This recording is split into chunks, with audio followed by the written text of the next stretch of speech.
Assalamualaikum warahmatullahi wabarakatuh. Perkenalkan nama saya Miftahul Ihsan dengan NIM 23053075. Kali ini saya akan mempresentasikan hasil dari kerja kelompok kami yang berjudul dengan perkembangan media pembelajaran dan TIK. Saya dari kelompok satu, konsentrasi administrasi perkantoran.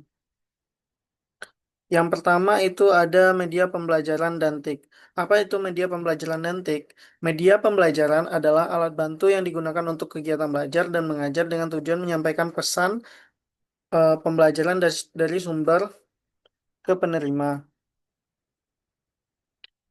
TIK, TIK adalah seperangkat teknologi yang memfasilitasi penggunanya dengan berbagai kemudahan dalam mengakses informasi yang dibutuhkan, serta segala kegiatan yang terkait dengan pemrosesan, manipulasi, pengelolaan. Contohnya itu seperti smartphone, laptop, dan alat pembelajaran lainnya. Yang kedua itu ada sejarah perkembangan media pembelajaran. Yang pertama itu ada pendidikan awalnya hanya guru dan buku. Yang kedua, masuknya pengaruh teori komunikasi dan munculnya AVA. Ketiga, kerucut pengalaman Edgar Dale. Keempat, pengaruh behaviorisme. Kelima, pendekatan sistem dan pengaruhnya dalam pembelajaran. Pendidikan pada awalnya itu hanya pada guru adalah istilah media pembelajaran sebenarnya tidak dikenal. Pada masa awal ini, guru merupakan satu-satunya sumber untuk memperoleh pelajaran. Selanjutnya itu masuknya AVA.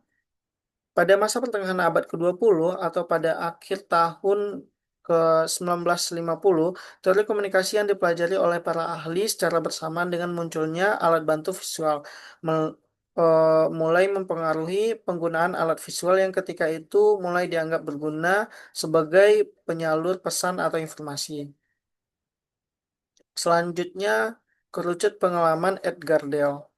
Bersamaan dengan munculnya AVA, Edgar Dale membuat 11 klasifikasi tingkatan pengalaman belajar dari yang paling konkret sampai yang paling abstrak. Yang pertama itu ada direct purposeful experience, contrived experience, dramatized experience, demonstrasi, study trips, exhibition, education television, motion picture, still picture, radio and recording, visual symbol, verbal symbol, dan selanjutnya itu adalah pengaruh behaviorisme. Setelah adanya perubahan pada asumsi dasar mengenai pentingnya alat bantu penyampaian gagasan pada siswa, akan tetapi faktor siswa sendiri belum begitu dianggap penting dalam dunia pendidikan. Nah, pada tahun 1960, para ahli mulai memperhatikan siswa sebagai komponen utama dalam pembelajaran. Selanjutnya ada pendekatan sistem dan pengaruhnya dalam pembelajaran.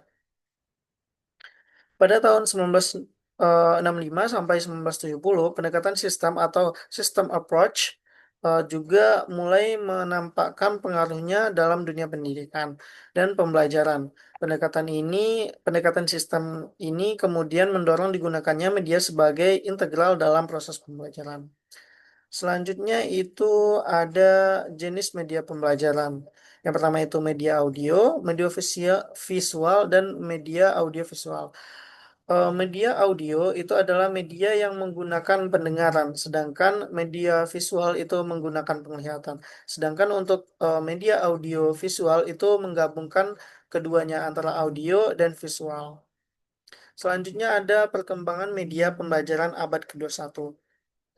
Nah, pembelajaran era abad ke-21 ini tidak bisa lepas dari teknologi informasi komunikasi serta penggunaan media sosial. Pada abad ke-21, kebutuhan akan media pembelajaran lebih meningkat kualitasnya dan sudah menggunakan multimedia interaktif, yaitu media pembelajaran berbasis komputer yang memuat berbagai macam konten berupa gambar, video, teks, grafik, animasi, serta efek suara yang disertai menu instruksi sebagai sarana untuk mendapatkan informasi. Sekian penyampaian materi dari saya. Terima kasih. Saya ucapkan Assalamualaikum warahmatullahi wabarakatuh.